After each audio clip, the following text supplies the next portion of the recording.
Mummy अपना पापा जी से कहा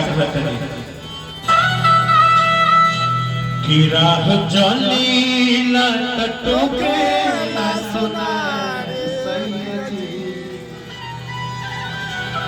कि राह जली ना टटोके ना सुनार सैयदी।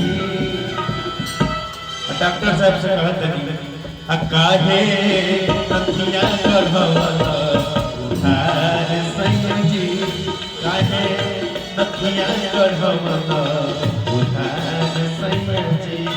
राह चली न टटोके न सुनार सैयदी राह चली न टटोके न सुनार सैयदी। सोना महंगा हो गई काहे नथिया गढ़वा उधार सैयदी काहे नथिया गढ़वा उधार सैयदी।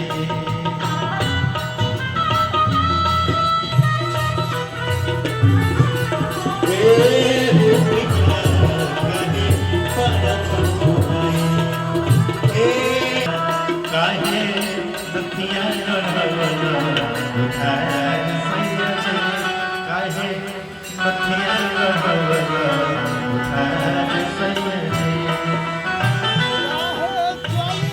चली चाहे रहिया हके चली चाहे गली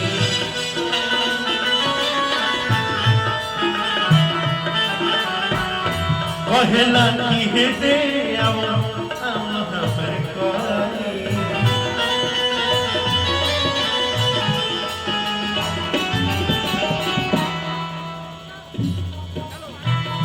चली चाहे रहिया हके चली चाहे गली कहेला की हे दे आओ हमर कली।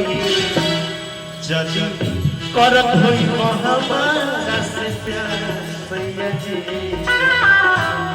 जदी करत होई हमारा सैयदी जाके कहुए चुका दो उधार सैयदी जाके कहुए चुका दो उधार सैयदी।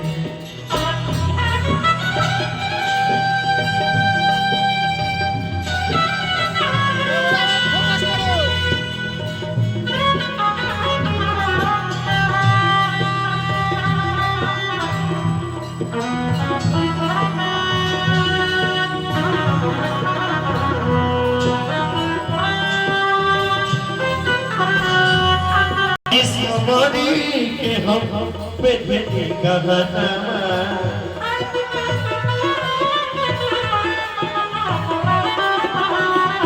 बड़ी जाला फीका हमर दिल हो रहना।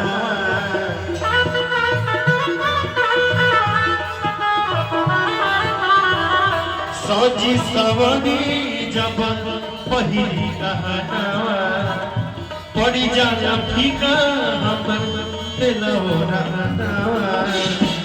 गइल मुश्किल भइल बाबा जान सैयदी गइल मुश्किल भइल बाबा जान